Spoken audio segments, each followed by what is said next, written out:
Obsessão e Desobsessão, Sueli Caldo-Schubert, editora FEB. Segunda parte, a terapêutica espírita. Então, para toda obsessão, tem o processo de desobsessão. E no caso, nós temos a terapêutica espírita. Lembrando que muitas das vezes a gente cita algumas coisas que podem ser tratadas com homeopatia. Existe o campo que, por segurança, é bom tratar com alopatia. Não vou entrar no mérito o que você vai escolher. A escolha é de quem está aí, cada um com a sua responsabilidade. E existe a parte que é importante e tem que ser feita pela doutrina espírita. Então, há outra religião. Cada religião tem a sua conduta. Nós estamos mostrando aqui o estudo espírita. E dentro do estudo espírita, nós temos aquilo que nós podemos dizer. Aqui, por aqui a gente pode ir, por aqui a gente não pode ir. E até onde a gente pode ir. Às vezes a gente diz, até aqui a gente pode ir. Às vezes, o campo de observação é dos trabalhadores da casa. Então, a gente tem a ideia de trazer os estudos que sejam fundamentais para organizar a casa espírita, organizar o entendimento do trabalhador espírita, para que todos nós possamos contribuir para o bem, para todos nós possamos contribuir para a melhoria da humanidade. Então, dentro deste processo que nós idealizamos de trabalho, nós estamos fazendo estudo das obras básicas e estudos de obras importantes subsidiárias. E como eu pretendo viver até os 100 anos, dá muito tempo para fazer todos os outros. É questão de organizar o tempo para que a gente consiga fazer todas as gravações dentro de uma cadência que atenda às expectativas e necessidades daqueles que nos seguem. Aqui no Obsessão e Desobsessão é um livro extremamente importante, assim como o livro Desobsessão, do André Luiz, que nós já fizemos 2 estudos. Esse é o primeiro que nós estamos fazendo, depois a gente pode fazer um apanhado, resumido, pegando tópicos para montar tipo um seminário. Bom, com isso, fica para um projeto futuro, a gente vai fazendo o nosso trabalho para esclarecer as pessoas, porque às vezes a pessoa lê e não entende. Ou ela está sozinha, ela cansa, e com tablet, com celular, com computador, com notebook, ela pode abrir o link e pega o livro, vai lendo, fazendo as anotações, pode colocar as dúvidas abaixo de cada vídeo, a gente faz um outro vídeo respondendo as dúvidas das pessoas também, certo? É lógico que vai ter crítica, vai ter elogios, mas o importante é que todos nós nos empenhemos em fazer da melhor forma possível. A gente tem que estar sempre empenhado em realizar o bem, ajudar a doutrina espírita e nos ajudar mutuamente. É assim como também pedimos a vocês as vossas boas vibrações, as vossas orações, para que a gente possa, então, ter condições de trabalhar mais por aquilo que nós nos propomos a fazer e propomos a realizar. Nós vamos agora para tratamento das obsessões. O tratamento de obsessões não é trabalho excêntrico. Em nossos círculos de fé renovadora, constitui simplesmente a continuidade do esforço de salvação aos transviados de todos os matizes, começando nas luminosas mãos de Jesus. Pão Nosso, pelo Espírito Emmanuel, Francisco Cândido Xavier, capítulo 175. Bom, todos nós precisamos entender que o tratamento da desobsessão é de extrema responsabilidade para cada um de nós. É de extrema responsabilidade para aquilo que nós nos empenhamos a fazer, para aquilo que nós nos colocamos como obrigação nossa no nosso dia a dia, de renovação íntima, de realizações para o engrandecimento nosso de cada dia.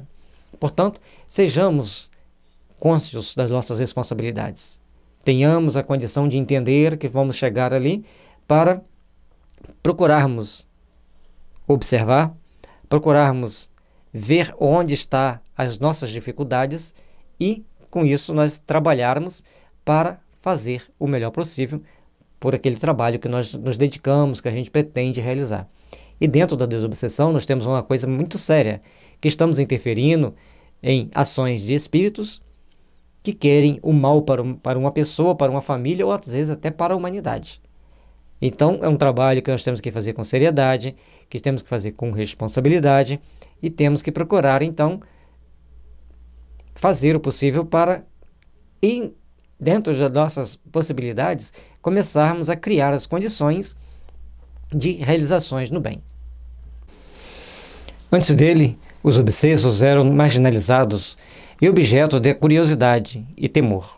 Isolados pelos próprios familiares, padeciam as constrições impostas pela presença do perseguidor invisível que, em muitos casos, os submetiam à sua vontade.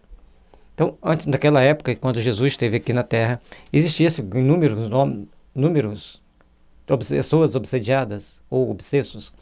E essas pessoas, às vezes, eram isoladas, como tem o caso do Gadareno, que ficava no cemitério. E ele tinha uma força descomunal, e ali acontece todo aquele fenômeno. E Emmanuel comenta que nas cidades circunvizinhas a Jerusalém, muitas pessoas caminhavam, iam até Jerusalém, peregrinavam até lá para encontrar alívio dessas pessoas obsessas por parte dos apóstolos, dos primeiros cristãos. E eles sempre obtinham a cura. Logicamente que nós estamos em outras realidades, em outra fase. Nós não somos espíritos tão puros quanto aqueles, mas nós temos a nossa parcela de responsabilidades e possibilidade, e assim podemos trabalhar para a edificação do bem. Portanto, aquelas pessoas que viviam naquela época, sob o poder da obsessão, muitas das vezes eram totalmente subjugados. Portanto, tinha caso relatado na Bíblia que a pessoa se jogava na água, se jogava no fogo. Portanto, existia a obsessão em todos os tempos, principalmente naquela época. Ele, porém, trouxe a lição do amor como remédio e como alimento para os doentes e depauperados da alma, estendendo o seu cuidado amoroso aos que eram tidos como loucos, incuráveis e, como tais, banidos da comunidade. Então, as pessoas que estavam ali passando pelas dificuldades inerentes ao seu processo evolutivo, ao seu processo de aprimoramento, ele oferecia os tratamentos, o amparo, o cuidado necessário para que eles pudessem se aperfeiçoar, pudessem serem ajudados.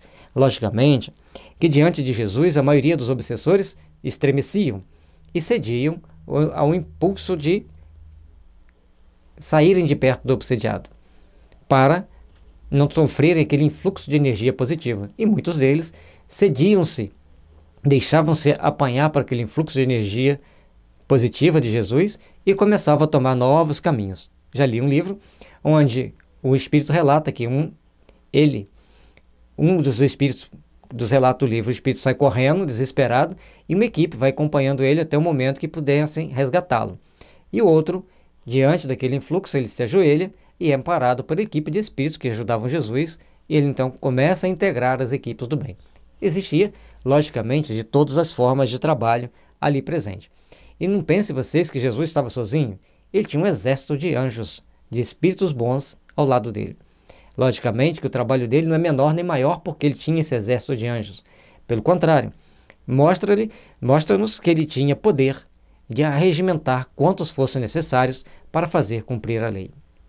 Atraídos pelo sublime magnetismo do mestre, vinham à sua presença, sentindo intensivamente que nele encontrariam o alívio e a libertação, ou eram conduzidos por familiares piedosos que igualmente pressentiam nele a possibilidade da cura. Alguns procuravam por Jesus naturalmente, porque sabiam que eles iam ser libertados, e outros familiares levavam. Em todas as épocas, todo momento que fala, ali tem alguém fazendo cura, tal lugar tem tratamento espiritual, as pessoas vão, sobre os mais variados motivos, sobre as mais variadas possibilidades, mas vão buscando lenitivo, buscando apoio, buscando amparo e principalmente tentando se ajudar, tentando se proteger, tentando se melhorar. Com esse intuito, com esse sentimento, as pessoas começam então a passar pelas melhorias necessárias do seu processo de evolução e de crescimento espiritual, fortalecendo os movimentos espiritualizantes da Terra. Interessante quando fala ali, uns instintivamente sentindo nele aquele magnetismo sublime que atrai, que liberta, que esclarece e que nos impulsiona para o crescimento espiritual. E outros eram conduzidos porque os familiares ficavam sabendo e levavam a pessoa até lá. E interessante é que se aquele louco ia até Jesus atraído por esse magnetismo, é porque ele tinha bons protetores. E boa sintonia também, né? Amélia Rodrigues narra a passagem em que Jesus explica aos discípulos o motivo pelo qual não haviam conseguido expulsar o espírito imundo, tendo dito: esta casta não pode sair com coisa alguma, a não ser com oração e jejum. É importante nós entendermos que esse jejum e oração, ou oração e jejum, é uma ferramenta importante importante de tratamento para os orientais. A cultura oriental, China, Índia, toda aquela região da Indochina, daqueles vários países que tem Vietnã, Laos, Camboja, Tailândia, Indonésia, Birmânia, Butão e Nepal, eles têm a cultura de usar jejum e oração, e o Japão também, tá? Jejum e oração como base da terapia de tratamento, e a dieta durante o tratamento é rigorosa, segundo as terapias orientais. A Índia, por exemplo, eles usam o alimento como remédio.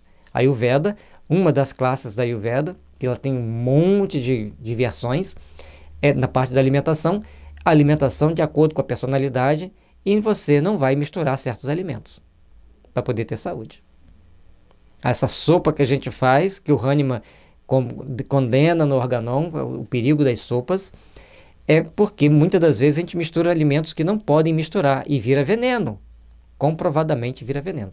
Por exemplo, misturar tomate com limão pode necrosar o rim.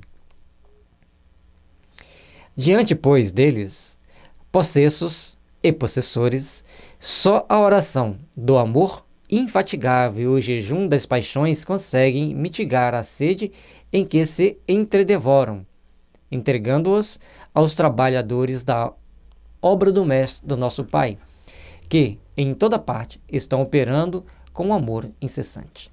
Portanto, ali estavam aquilo que nós citamos. Aí nós temos, ela ampliou aqui o conceito de jejum. Jejum das paixões consegue mitigar a sede dos que te devoram. Aí vai passar para os trabalhadores da obra do Pai, que precisam, ou melhor, que estão sempre à disposição para cooperar com o amor, para amparar aqueles que já entendem a necessidade de se transformar intimamente. O trabalho de desobsessão, quanto dialogador, que a gente vai falar lá na frente sobre ele, está dialogando com o Espírito, trazendo para ele conscientização, trazendo para ele padrão de entendimento, para impulsionar aquele Espírito a raciocinar e entender como se processa para o bem, como se processa os mecanismos de ação do bem, para que ele possa, então, se libertar do jugo dos vícios e crescer para o seu aperfeiçoamento, para a sua melhoria, para o aprimoramento dos seus sentimentos. E conclui Jesus, segundo a narrativa de Amélia Rodrigues: se amardes ao revés de detestardes, se desejardes socorrer e não apenas os expulsardes, tudo fareis, pois que tudo quanto eu faço podeis fazê-lo, e muito mais, se eu quiserdes. Está em Premissas do Reino, pelo Espírito Amélia Rodrigues, Divaldo Pereira Franco, página 24, Livraria Espírita Alvorada. É importante nós entendermos que o recado de Jesus é importante para nós. Qual o sentimento que você tem por aquele obsessor? Qual o sentimento você coloca na hora de dialogar com aquele obsessor? Certa vez, dialogando com um espírito que obsediava minha irmã, e ele contando tudo o que ele fazia, todas aquelas situações, eu consegui me manter dentro dos padrões naturais do diálogo, fui esclarecendo o espírito, conversando. Aí quando terminamos aquele diálogo, a Barilova falou para mim: você conseguiu? Eu não conseguiria. É muito difícil ouvir com toda a serenidade que você ouviu, dialogar com a serenidade que você dialogou. Não estou me exaltando, não quero ser exaltado, ser ovacionado, não. Estou relatando uma experiência para que vocês possam compreender que nem todos estão em condições de atender aquele espírito com amor. Porque eu treinei. Durante o período eu gostava muito de ver filme de guerra, então eu assistia os vídeos, naquele tempo que só tinha videocassete, né, que a gente pegava aquelas fitas grandonas para poder alugar. Eu assisti sem emoção, sem ficar com raiva de A, sem ficar com raiva de B, sem emoção. Assisti o vídeo, treinei. Falei, eu tenho que me evoluir, eu não posso assistir esse vídeo assim. E assim fui treinando minhas emoções em vários campos das ações humanas. Para quê? Me preparar para esse momento, que um dia eu sabia que ia chegar. E também, outro detalhe, passou uma notícia daquelas notícias cabrosas que gostam de passar nos principais jornais: matou, estuprou, picou, fuzilou. Serenidade. A única posição que você, como cristão, que quer estar na reunião de desobsessão, pode tomar, fazer uma oração pelo algoz, que pela vítima está todo mundo com peninha, está todo mundo fazendo. Você fazer, você vai ser mais um. Agora, quero ver fazer pelo algoz. Se você treinar a fazer pelo algoz, você vai ser mais respeitado pelos espíritos na hora de dialogar. E lógico que vai existir espíritos de todos os níveis. E Kardec fala que os hipócritas são os mais difíceis de nós lidarmos com eles. Portanto, vai chegar um hipócrita e vai nos afrontar, nós não vamos conseguir fazer absolutamente nada. A menos que os espíritos tenham recursos de aplicar a eles alguns remédios que façam-os dormir, para que eles entrem em processo de sono terapêutico, para depois poderem ser ajudados devidamente. A espiritualidade, sim, tem vários recursos. Nós, como encarnados, somos limitados a tomar algumas posições, algumas posturas que possam levar alívio àquele espírito naquele momento. Então, conclui Jesus que nós temos que amar, nunca detestar, e desejar socorrer, amparar, proteger, nunca expulsar. Saber também que o espírito não pode ficar dentro da casa, fica aqui na nossa casa, fica aqui conosco para você aprender com a gente. Ô, gente, vocês estão falando com o espírito que vocês nem sabem qual a dimensão e poder que ele tem. Então ele tem que ir para uma instância de refazimento, conduzido pelos nossos mentores, e lá eles serem ajudados, serem tratados. Ter a arrogância, a petulância de achar que os espíritos vão ficar dentro da casa, convivendo com os encarnados para serem ajudados, não tem como. Nós temos confiado nos nossos mentores, nos nossos auxiliares espirituais, para impulsionarmos todos para as possibilidades maiores.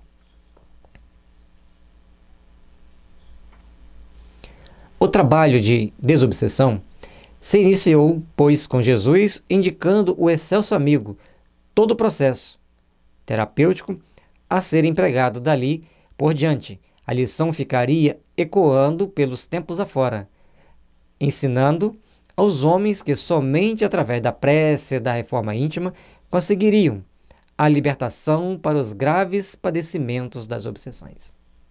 A prece e a reforma íntima tem que estar presente em todos os integrantes da equipe.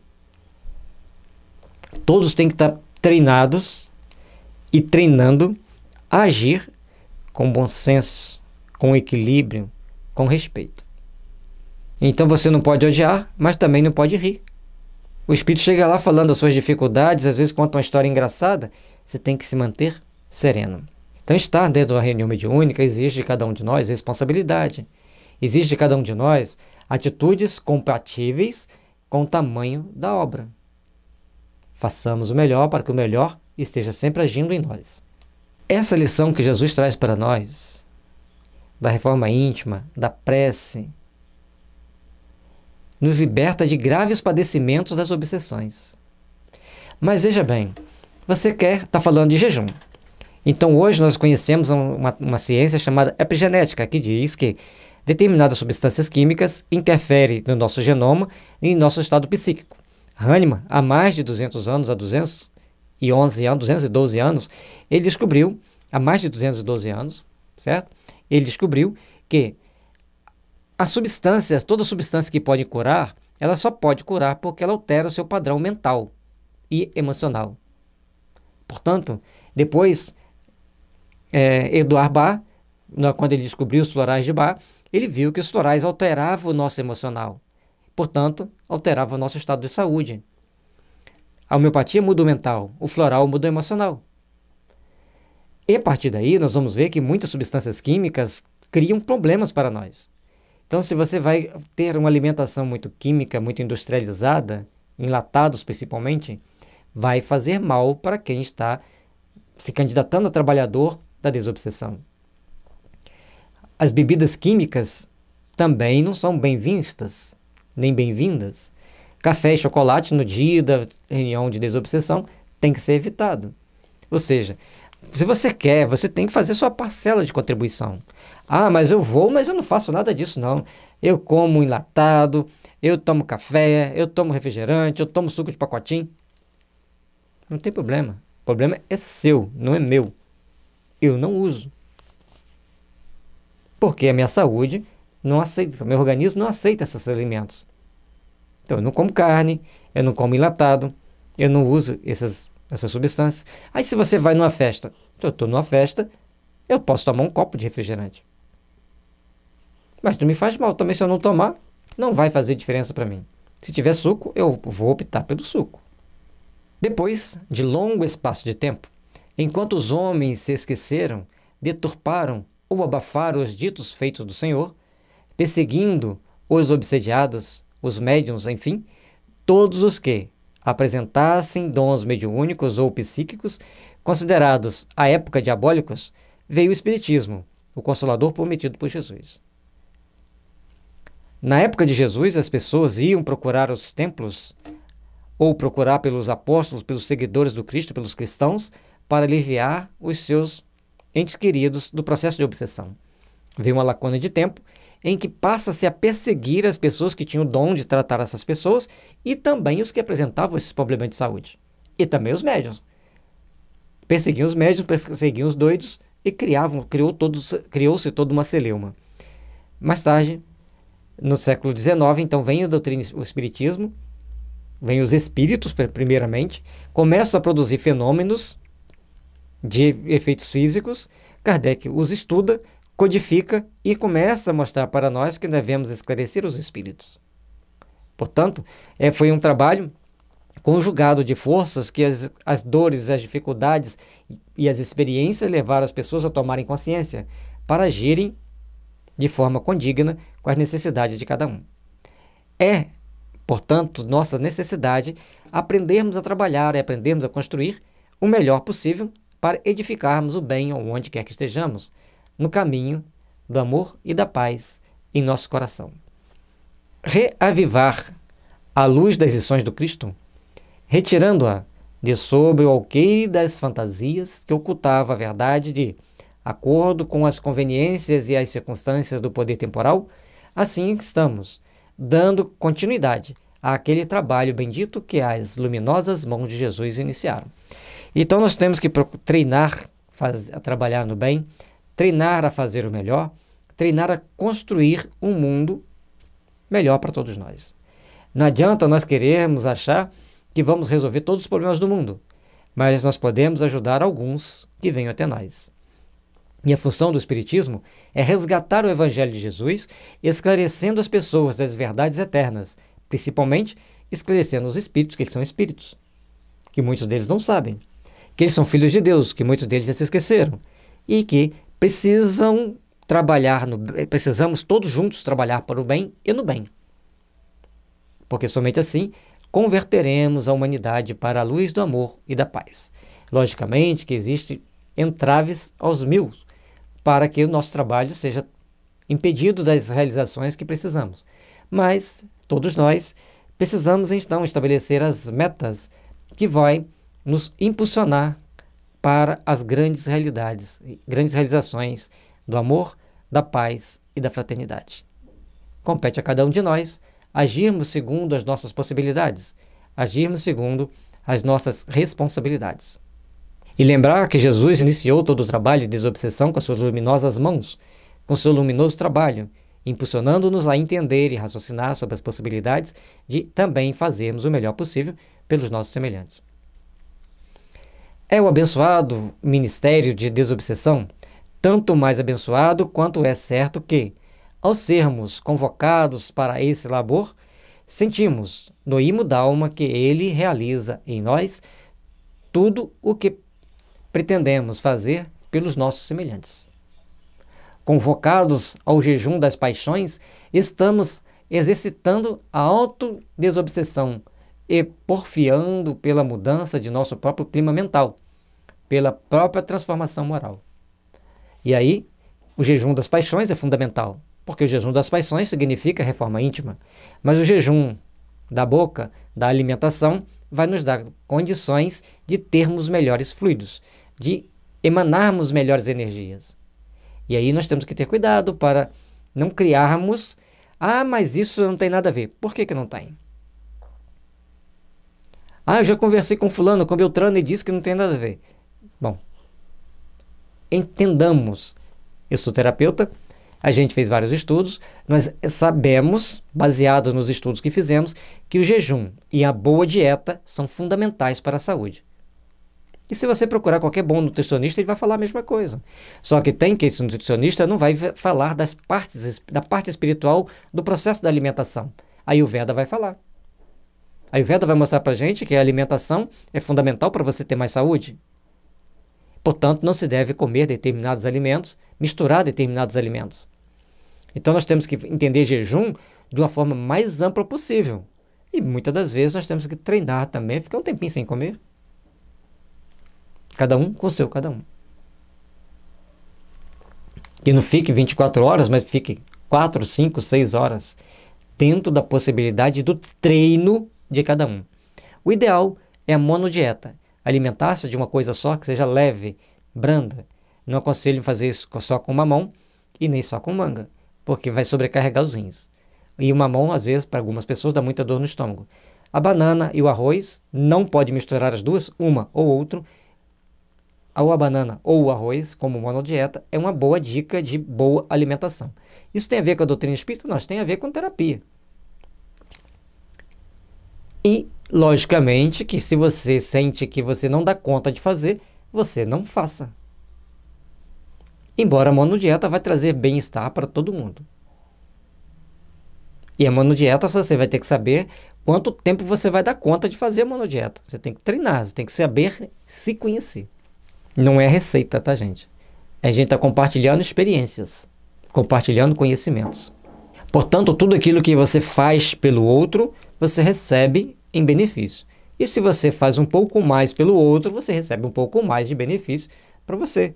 Porque todos nós somos fadados a crescermos para Deus. A misericórdia divina sempre traz para nós as bênçãos do amor, as bênçãos da misericórdia.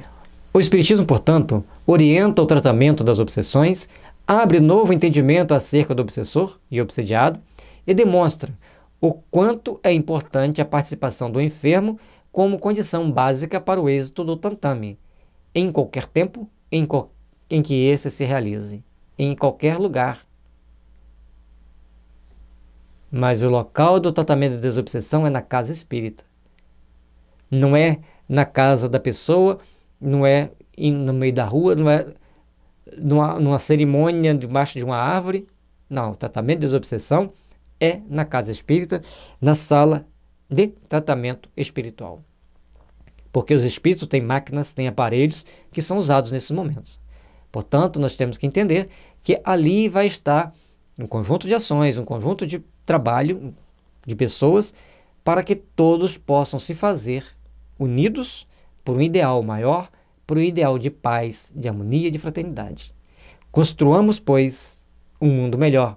Construamos, pois, um mundo de realizações, para que todos nós estejamos unidos no ideal do bem e unidos no ideal do amor, para nos transformar, para nos fazermos melhores. O slide estava repetido, como vocês viram, mas serve para fazermos novas reflexões desse tópico tão importante deste capítulo. Cada um tem que fazer a sua parte. O obsediado, a equipe de desobsessão, a equipe toda ali, cada um vai fazer a sua parte, a sua contribuição, e os familiares do obsediado. E o obsessor precisa de entender que ele tem que se evangelizar. Ele precisa de entender que se ele não se aperfeiçoar, se ele não se melhorar, a situação dele vai ser muito complicada e ele vai ter que ir, talvez, para planetas inferiores.